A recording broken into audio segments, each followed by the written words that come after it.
तो ये परमेश्वर जी की बहुत बड़ी दया, बहुत बड़ी मेहर।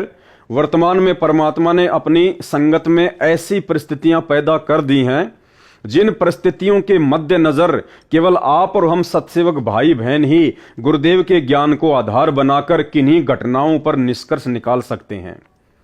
अन्यथा जिन घटनाओं को लेकर दास लाइव आया है, आप सत्सेवक भाई बहन भी इस बात से भली भांति परिचित हैं कि जो वर्तमान में सोशल मीडिया पर न्यूज चैनल वालों के खिलाफ जिस प्रकार से माफी मंगवाने की ये पोस्ट वगैरह वायरल की जा रही है, ये ज्ञान आधार से उचित नहीं है। आप भी अच्छी प्रकार से इन बातों को जानते हैं।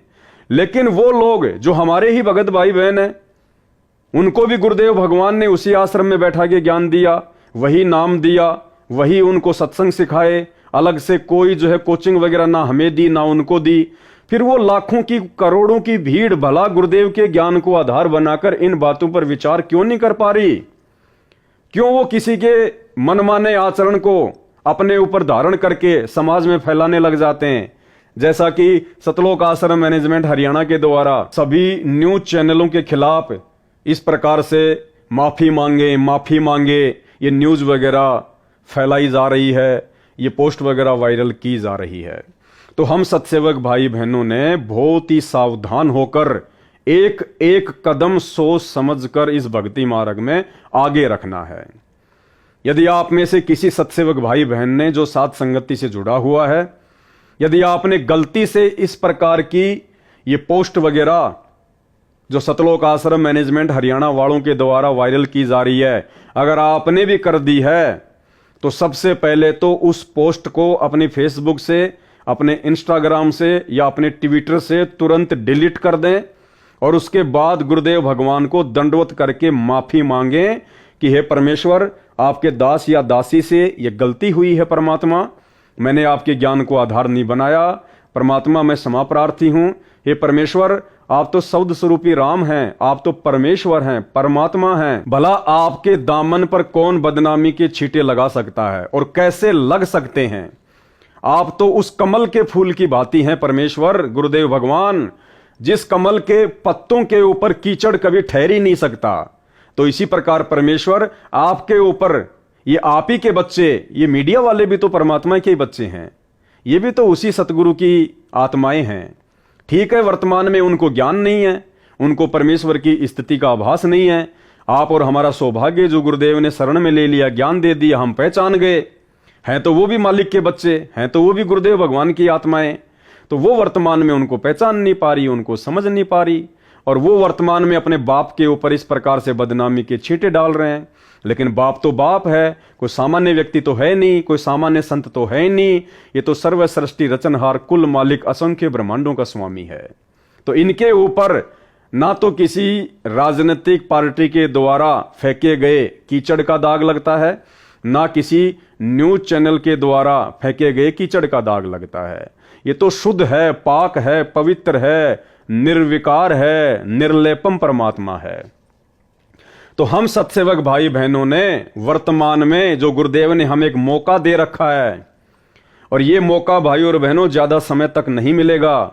जब तक गुरुदेव भगवान हिसार जेल से अपनी लीला पूरी करके, अपने मिशन को पूरा करके हम भक्तों के बीच में नहीं आ जाते हैं, तब तक का ही समय है कि हम अपने आप को भगत बना लें।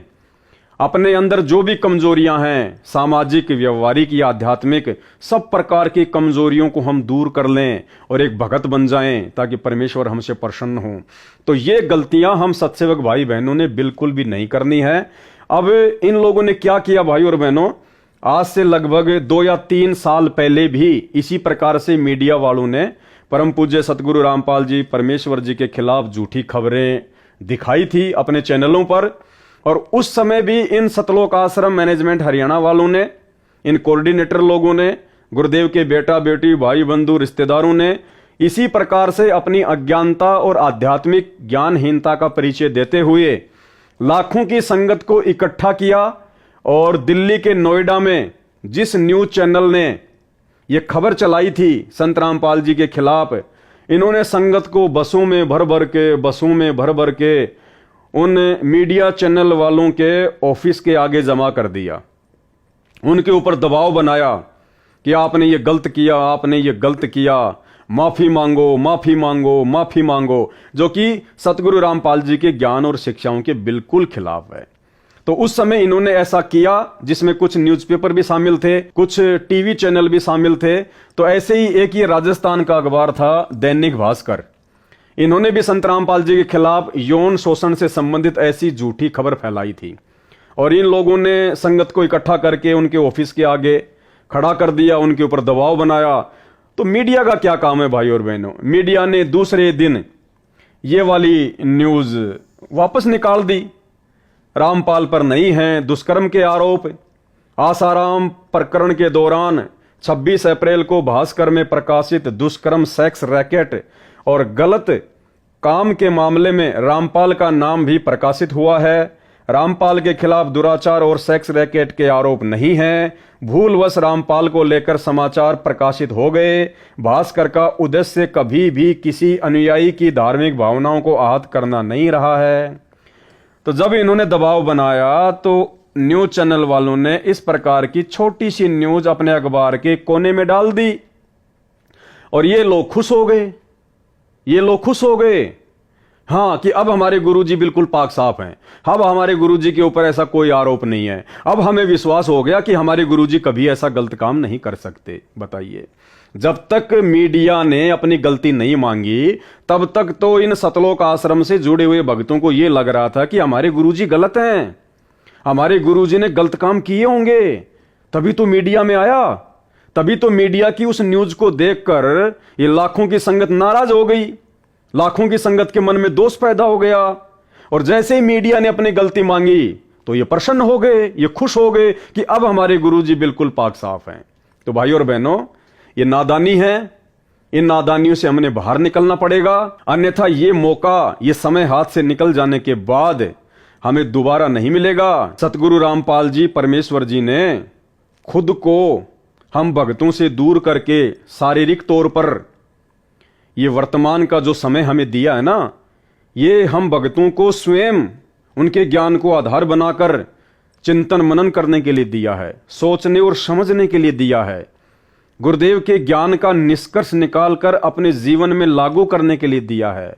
हम एक नेक और अच्छे भगत बन सकें, हम अपने गुरुदेव की पहचान कर सकें, इसलिए गुरुदेव ने हमें यह समय दिया है। ये उनके मिशन का एक अंग है, उनकी लीला का एक हिस्सा है, और इसको उनकी रजा के बिना हर कोई भगत भाई बहन नहीं समझ सकते। तो भाई और बहनों, इसी प्रकार गुरु को मानुष मानने वाला प्राणी, गुरु को अपने जैसा एक मनुष्य, एक आम व्यक्ति, एक आम संत मानने वाला व्यक्ति, भगत प्राणी, वो हमेशा दुविधा में भी रहता है और वो धोखे में भी रहता है।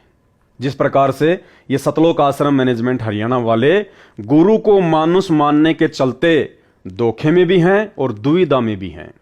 और आज इस लाखों की संगत की स्थिति बिना पैंदे के लोटे की तरह हो रही है। 2014 बरवाला कांड के बाद से हम सभी सत्सेवक भाई बहन देखते ही आ रहे हैं किस प्रकार से संगत का आर्थिक और शारीरिक दोहन किया गया है, शोषण किया गया है। सबसे पहले तो बरवाला कांड में किया गया गुरुदेव के कलयुगी परिवार के द्वारा, इन्हीं कोऑर्डिनेटरों के द्वारा अपना मनमाना आचरण भक्तों के ऊपर थोक दिया। नाम गुरुजी का, लठ ले लो हाथों में, पेट्रोल बम तैयार कर लो, ये बंदूकें पकड़ लो, मरने मारने के लिए तैयार हो जाओ, काले कपड़े पहन के कमांडो बन जाओ, मरेंगे मार देंगे लेकिन पुलिस को आश्रम में नहीं आने देंगे। और हर आदेश के पीछे नाम जोड़ दिया, गुरुजी का आदेश है, गुरुजी का आदेश है। अब हम नादान भगत भाई बहन इस काल के षड्यंत्र को समझ नहीं पाए, क्योंकि परमेश्वर कहते हैं कि जब तक हंसा हमरी आना और काल लगे ना तेरा बाणा, जब तक मेरा भगत मेरी मर्यादा में रहेगा काल तेरा दाव नहीं लग सकता। लेकिन उस समय परमात्मा के, सतगुरुदेव भगवान के सतलोक आश्रम में बैठे होने के बावजूद भी काल का दाव लग गया और काल ने उन्हीं भक्तों को अपना मोहरा बनाया, अपना एजेंट बनाया, जिन्हें हम सतगुरुदेव के भाई बंधुओं के नाम से जानते हैं, उनके बेटा बेटी के नाम से जानते हैं, उनके रिश्तेदारों के नाम से जानते हैं, चंद कोऑर्डिनेटरों के नाम से जानते हैं।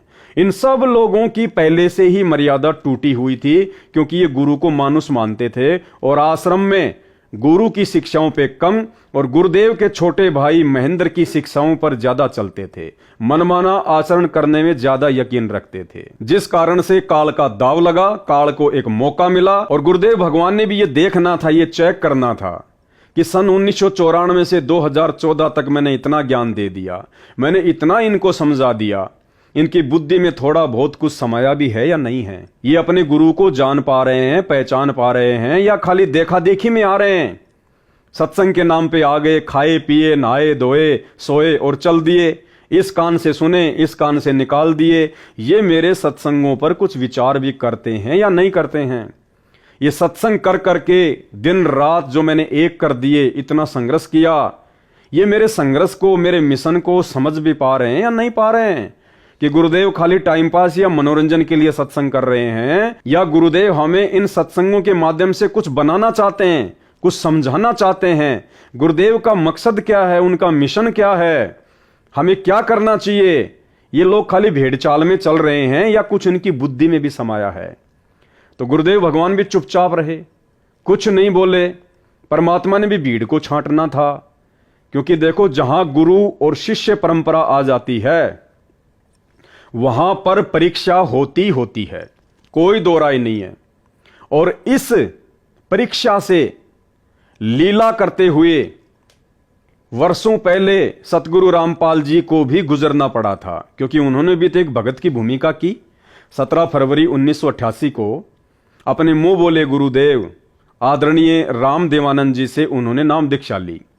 जैसा कि 650 साल पहले इसी परमपिता परमेश्वर सतगुरु रामपाल जी ने कबीर नाम से आकर काशी के बनारस में और पंडित रामानंद जी से नाम दीक्षा ली थी, उनको अपना मुंह बोला गुरु बनाया था। दुनिया की नजरों में तो कबीर जी रामानंद जी के शिष्य थे और रामानंद जी की नजरों में कबीर जी रामानंद जी के गुरु थे। तो ठीक वही लीला भाई और बहनों, क्योंकि परमात्मा तो वही है, साहिब तो वही है, वही कबीर परमात्मा वर्तमान में है, सतगुरु रामपाल जी के रूप में है। तो जाहिर सी बात है लीलाएं भी वही होनी है। क्योंकि जगत गुरु कौन होता है? जगत गुरु उसे कहते हैं जो पूरे जगत को ज्ञान दे, जिसके समान ज्ञान पूरे जगत में किसी को ना हो, उसको कहते हैं जगत गुरु। और यदि किसी को लगता है कि संत रामपाल जी ने तो 17 फरवरी 1988 को और आदरणीय राम देवानंद जी महाराज जी से नाम उपदेश लेकर उनसे ज्ञान ग्रहण किया है और उसके बाद 1994 से वो नाम दीक्षा देने लग गए, उसके बाद उनके भगत उनको जगत गुरु कहने लग गए, तो भाई जगत गुरुओं के लक्षण ये नहीं होते हैं। जगत गुरु किसी गुरु से नाम लेकर या शिक्षा लेकर आगे शिक्षा नहीं देता। जगत गुरु तो सदा से ही जगत गुरु होता है। सतगुरु आदि अनादि है, सतगुरु मद है मूल, सतगुरु को सिजदा करूं एक पलक नहीं भूल। सतगुरु पूर्ण ब्रह्म है, सतगुरु आप अलेख, सतगुरु रमता राम है, इसमें मीन न मेख। तो वर्तमान में सतगुरु रामपाल जी परमेश्वर जी की लाखों करोड़ों की संख्या में जो संगत है, और जो संगत नादानी में, अज्ञानता में, मूर्खता में, भेड़ चाल में, देखा देखी में 17 फरवरी के दिन सतगुरु रामपाल जी परमेश्वर जी का बोध दिवस मनाती है, उन आध्यात्मिक ज्ञानहीन भक्तों को यह समझना चाहिए कि आपके गुरु जी को बोध करवाने वाला, यदि आप अपने गुरु को कबीर जी मानते हैं तो, यदि आप अपने गुरु को परमात्मा मानते हैं तो, फिर उस कबीर को, उस परमात्मा को, सतगुरु रामपाल जी को बोध करवाने वाला, चाहे आध्यात्मिक ज्ञान हो चाहे व्यवहारिक ज्ञान हो, उस परमेश्वर को बोध करवाने वाला, बोध का मतलब होता है ज्ञान। इस सकल सृष्टि में ना कोई पैदा हुआ था, ना कोई पैदा है और ना कोई पैदा होगा, क्योंकि सकल सृष्टि उस कबीर परमेश्वर सतगुरु रामपाल जी भगवान ने ही सर्जन की है। सब उसके थल्ले थल्ले हैं, उसके नीचे नीचे हैं। तो 17 फरवरी को बचो अपने गुरुदेव का बोध दिवस मनाने से। देखा देखी में मत चलो, ये देखा देखी का मार्ग नहीं है।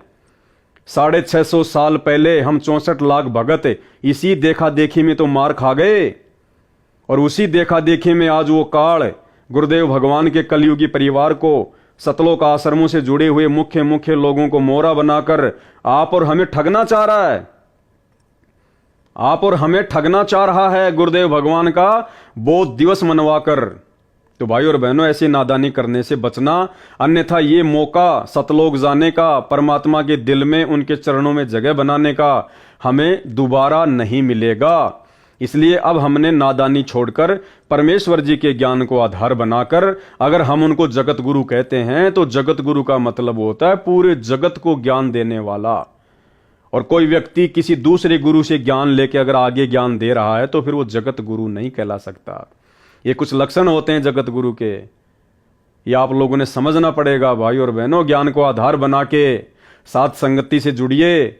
यूट्यूब और फेसबुक पर जाकर पवन दास इज लाइव सर्च कीजिए, साथ संगति के वीडियो देखो, तुम्हें बहुत कुछ समझ में आएगा गुरुदेव भगवान के आशीर्वाद से। तो गुरु को मानुष मानने वाला प्राणी, गुरु को अपने जैसा एक आम व्यक्ति, आम संत मानने वाला व्यक्ति, भगत हमेशा धोखा खाता ही खाता है और वो बिना पैंदे के लोटे की तरह होता है। उसका कोई भी मिस यूज कर सकता है। और ये लाखों की करोड़ों की संगत का 2014 बरवाला कांड के बाद से, चाहे वो इशार की तारीखों पे भेजना हो, चाहे वो राजनीति करवानी हो, कभी कांग्रेस तो कभी बीजेपी को वोट और सपोर्ट करवाना हो, हरियाणा के जाट आरक्षण में जाटों के धरने पर संगत को बैठाना हो, उन जाटों का समर्थन करवाना हो, चंदे के रूप में भक्तों के दान का पैसा देना हो, या राजस्थान के गैंगस्टर जो कि पुलिस एनकाउंटर में मारे जा चुके हैं आनंदपाल सिंह, उसकी सीबीआई जांच के समर्थन में अजमेर की रैली में हजारों भक्तों को बैठाना हो, 5-5 लाख रुपए का चेक उन राजपूत करनी सेना वालों को देना हो। इसके अलावा भी ना जाने भाई और बहनों कितने कुकर्म इन्होंने सन 2014 बरवाला कांड के बाद से संगत से करवाए हैं, लोगों की मर्यादाएं तोड़वाई हैं। गुरुदेव भगवान को इन्होंने भक्ति विरुद्ध कुकर्म करके दुखी किया है। तो अब हम सत्सेवक भाई बहनों ने इस प्रकार की गलतियां करने से बचना है। इसके अलावा भाई और बहनों, परमेश्वर हमें हमेशा यही शिक्षा देते हैं। हमें गुरुदेव ने हमेशा अपने प्रवचनों में, अपने सत्संगों में एक ही बात बताई है कि सबसे पहले आप लोगों ने एक भगत बनना पड़ेगा। जब तक आप भगत नहीं बनोगे, भक्ति आपके हृदय में प्रवेश नहीं करेगी। और परमेश्वर ने भगत का सबसे पहला लक्षण बताया आधीनता। आधीनी के पास है पूर्ण ब्रह्म दयाल और मान बड़ाई मारियो बेअदबी सिरकाल। जो भगत आधीन होगा, जो भगत ज्ञान से परिपूर्ण होगा, विनम्र होगा, कहते हैं उसके पास में परमात्मा रहता है। आधीनी के पास है पूर्ण ब्रह्म दयाल और मान बड़ाई मारियो बेअदबी सिरकाल। बेअदबी यानी फालतू की बातें, व्यर्थ की बातें, कहते हैं उनके ऊपर तो काल बैठा रहता है। बेअदबी सिरकाल। तो परमेश्वर सतगुरु रामपाल जी ने, सारी सृष्टि के रचनहार ने, हमारे पूज्य गुरुदेव भगवान ने हमें एक सुयोग्य भगत बनाने के लिए क्या शिक्षा दी है। परमेश्वर कहते हैं कि जो तोको काटा बोवे वाको बोतू फूल, और तोहे फूल के फूल हैं वाको हैं त्रिशूल। ये शिक्षा दी है परमात्मा ने। पुण्यात्मा, दुष्ट लोगों का काम तो उनका स्वभाव ही होता है दुष्ट कर्म करने का, और साधु संतों का काम होता है स्वभाव जो उनका होता है परमार्थ ही करने का। और कबीर साहब ने हमें शिक्षा भी दी है कि जो तोकू काटा बोवे ताको बोतू फूल, तोहे फूल के फूल हैं वाको है त्रिशूल। हमें परमात्मा कहते हैं कि आपको यदि कोई कष्ट देता है आप उसको कुछ ना कहो, परमात्मा पर छोड़ो, फिर देखना वो उसका कैसा रिजल्ट आपको देगा। जो तोकू काटा बोए वाको बोतू फूल, और तोहे फूल के फूल है वाको है त्रिशूल। वो तो विधान है परमात्मा का, जो जैसे कर्म करेगा उसको फल तो मिलेगा ही मिलेगा। तो आज यदि सतगुरु रामपाल जी परमेश्वर जी का नाम, उस पाक और पवित्र परमेश्वर का नाम, यदि इन तमाम नकली और पाखंडी धर्मगुरुओं के साथ में जोड़कर ये भारतीय मीडिया दिखा रही है, तो इसमें हम भक्तों को उत्तेजित होने की आवश्यकता नहीं है। हम भक्तों को होश में जोश खोने की आवश्यकता नहीं है। परमेश्वर ने हमें जो शिक्षा दी है उसको आधार बनाने की जरूरत है कि जो तोकू काटा बोवे, इस मीडिया ने काटा बोया है, गुरुदेव के खिलाफ उल्टा सीधा बोल के, अनर्गल बातें बोल के, झूठे आरोप लगाकर इस मीडिया ने काटा बोया है। जो तोकू काटा बोवे। फिर परमात्मा कहते हैं भगत का क्या लक्षण है? वाको बोतू फूल। हमने उसके खिलाफ वैसा ही बर्ताव नहीं करना है जैसा उसने किया। सामने वाला यदि कोई पत्थर फेंक रहा है तो भगत ने वापस पत्थर नहीं फेंकने। जो तोकू काटा बोवे वाको बोतू फूल। यदि ये मीडिया, ये न्यूज चैनल वाले परमेश्वर सतगुरु रामपाल जी के खिलाफ झूठा प्रचार कर रहे हैं, अनर्गल बातें कह रहे हैं, सेक्स रैकेट से जोड़ रहे हैं, बलात्कारी कहकर संबोधित कर रहे हैं, यानी कुछ भी झूठ फैला रहे हैं, तुम्हें समझना चाहिए कि ये शैतान का षड्यंत्र है, ये काल का षड्यंत्र है। और वर्तमान में परमात्मा आप और हमारी परीक्षा ले रहा है। काल तो वर्तमान में हर प्रकार से अपने एजेंटों के माध्यम से संगत को फंसाने का ही प्रयास करेगा। वो इसी प्रकार की सूक्ष्म चाल चलेगा। आप लाखों की संगत को लग रहा है कि भाई ये सतलोक आश्रम मैनेजमेंट हरियाणा बहुत अच्छा कर रहा है, मीडिया वालों ने हमारे गुरुजी के खिलाफ इस प्रकार की बातें बक दी, और सतलोक आश्रमों से जुड़े हुए हमारे जो भाई बहन हैं, जो कोऑर्डिनेटर हैं, उन्होंने हमारे को इस प्रकार के ये पोस्टर बना के दे दिए कि करो जम के वायरल सोशल मीडिया पर। इन मीडिया चैनल वालों की इतनी औकात क्यों हो गई? इन्होंने कैसे हमारे गुरुजी के खिलाफ इस प्रकार की बातें बोल दी? और आप लोगों ने जरा सा भी ज्ञान को आधार ना बनाकर और आंख बंद करके भेड़ चाल में इन पोस्टर्स को वायरल करना शुरू कर दिया। अरे यही तो परीक्षा है परमात्मा की। अरे यही तो सूक्ष्म चाल है दूसरी तरफ उस शैतान की, उस काल की। उधर से वो भी जोर लगाएगा आप और हमारी मर्यादाएं खंडित करवाने के लिए। वो सूक्ष्म चाल चलेगा, और ये सूक्ष्म चाल है इस प्रकार से पोस्टर बनवाकर आप भक्तों से सोशल मीडिया पर वायरल करवाना। और दूसरी तरफ वो सतगुरु रामपाल जी भगवान जो हिसार की छोटी जेल में बैठकर आप और हम भगत भाई बहन जो इस 21 ब्रह्मांड रूपी शैतान की बड़ी जेल में बैठे हुए हैं, वो परमेश्वर 28 वर्षों से अनमोल तत्व ज्ञान देकर काल की सूक्ष्म चाल से ही हमारी परीक्षा लेगा। परमेश्वर उसको मना नहीं करेगा, उसको रोकेगा टोकेगा नहीं। काल इस समय स्वतंत्र है, ये परीक्षा का समय है।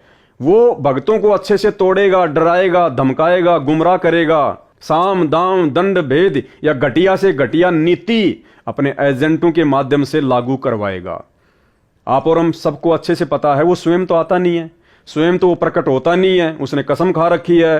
तो वो कैसे प्रकट होता है? वो कैसे अपनी सूक्ष्म चाल चलेगा? वो कैसे भक्तों की मर्यादा तोड़वाएगा? वो उन लोगों को मोहरा बनाएगा जिन भक्तों की मर्यादाएं टूटी हुई हैं, जो भगत गुरु को परमात्मा नहीं मानते हैं। उन लोगों के मार्फत, जिन लोगों के ऊपर लाखों की करोड़ों की संगत आंख बंद करके विश्वास करती है, जैसे आपके कोऑर्डिनेटर, गुरुदेव के कलयुगी बेटा बेटी, भाई बंधु रिश्तेदार, जिन लोगों पर संगत आध्यात्मिक अज्ञानता के चलते गुरुदेव के ज्ञान को आधार ना बनाकर आंख बंद करके विश्वास करती है, उन्हीं लोगों को मोहरा बनाएगा वो काल। और पिछले 10 वर्षों से बरवाला कांड के बाद उन्हीं लोगों को काल ने लगातार मोहरा बनवाकर भक्तों की मर्यादाएं खंडित करवाई हैं।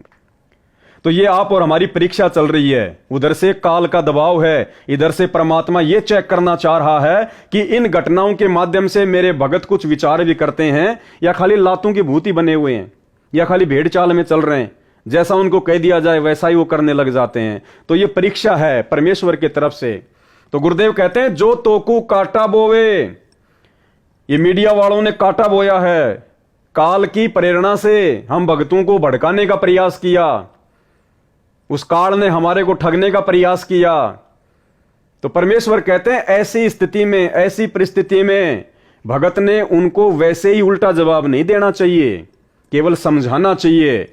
और जिस प्रकार से शब्द यूज किए गए हैं सतलोक आश्रम मैनेजमेंट हरियाणा वालों द्वारा कि माफी मांगे, ये शब्द आध्यात्मिक डिक्शनरी में एक भगत के शब्दकोश में नहीं होते हैं।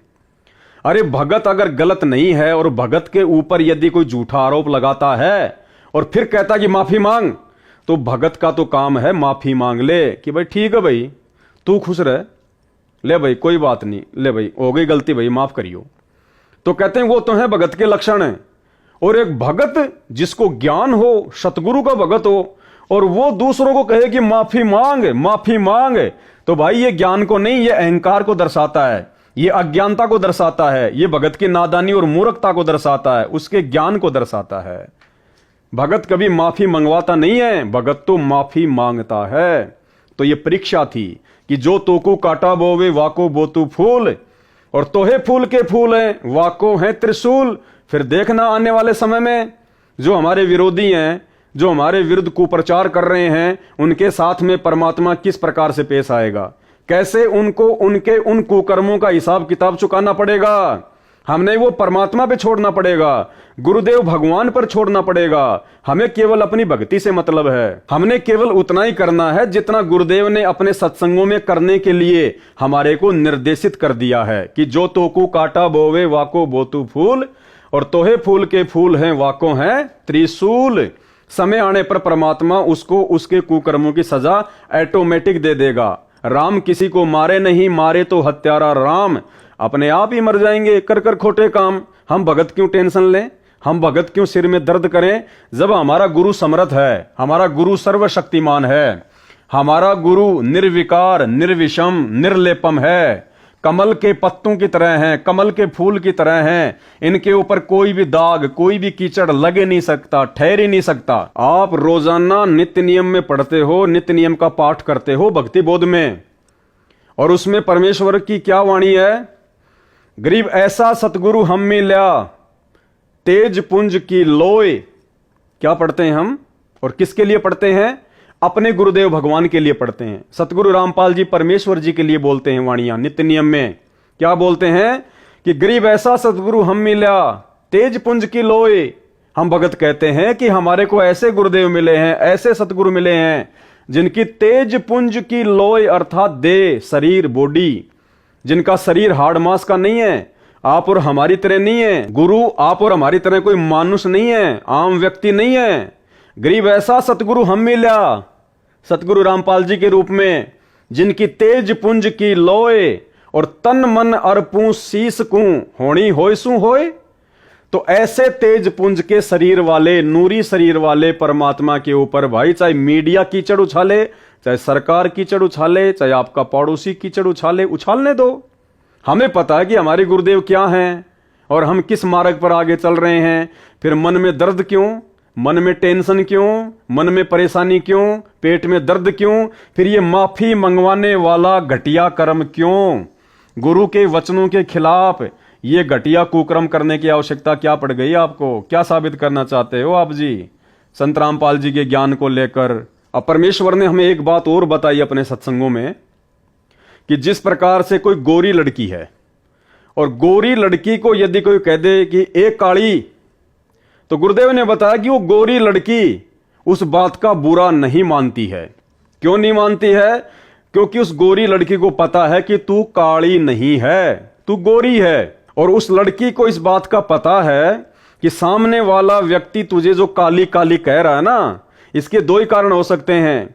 या तो उस व्यक्ति को इस बात का ज्ञान नहीं है, वो अज्ञानी है, या फिर उसने नशा कर रखा है जिस कारण से वो इस प्रकार की उठपटांग बातें कर रहा है। तो वो गोरी लड़की जिसको काली कहा जा रहा है, जो गोरी है, काली नहीं है, लेकिन उसके बावजूद भी वो लड़की नाराज नहीं होती है, क्योंकि उस लड़की को अपनी वास्तविक स्थिति का पता है कि मैं गोरी हूं या काली हूं।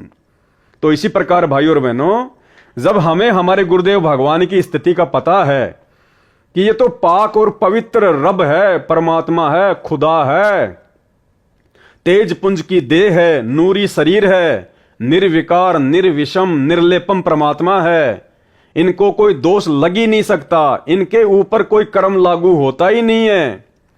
फिर इनको यदि कोई बलात्कारी कहता है, यदि इनके ऊपर कोई कीचड़ उछालता है, यदि गुरुदेव को नकली साधु संतों के साथ में ये भारतीय मीडिया जोड़ती है, और यदि हम भक्तों को इस बात का भली भांति ज्ञान है कि हमारे गुरुजी क्या हैं, तो भाई हमारे पेट में दर्द होना ही नहीं चाहिए, हमारे को परेशानी होनी नहीं चाहिए, हमारे को इस प्रकार से उत्तेजित होना ही नहीं चाहिए, हमारे को जोश में आकर होश खोना ही नहीं चाहिए।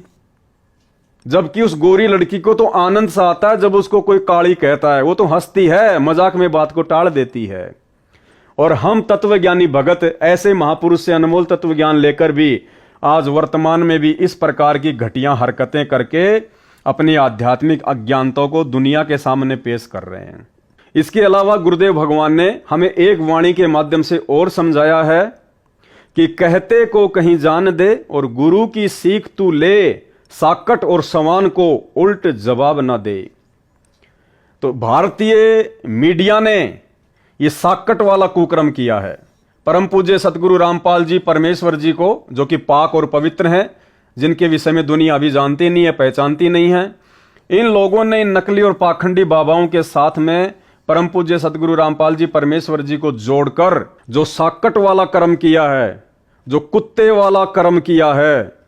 तो भाई और बहनों, यदि हम भक्तों को ज्ञान है, क्योंकि वो तो जगत है, उनको तो ज्ञान नहीं है, मीडिया वालों को तो वो तो कुछ भी कह सकते हैं, लेकिन हमें तो परमात्मा ने बताया ना कि ऐसी परिस्थिति में जब तुम्हारे खिलाफ या तुम्हारे गुरुदेव के खिलाफ यदि कोई उल्टी सीधी बातें बोले, अनर्गल झूठ फैलाए, तो ऐसे समय में भक्तों का क्या रिएक्शन होना चाहिए? कहते को कहीं जान दे और गुरु की सीख तू ले, साकट और सवान को उल्ट जवाब ना दे। तो भारतीय मीडिया, ये समाचार पत्र वाले, टीवी चैनल वाले, यदि सतगुरु रामपाल जी परमेश्वर जी के खिलाफ इस प्रकार की झूठी न्यूज चला रहे हैं, कहते को कहीं जान दे, ये जो भी कह रहे हैं इनको कहने दो।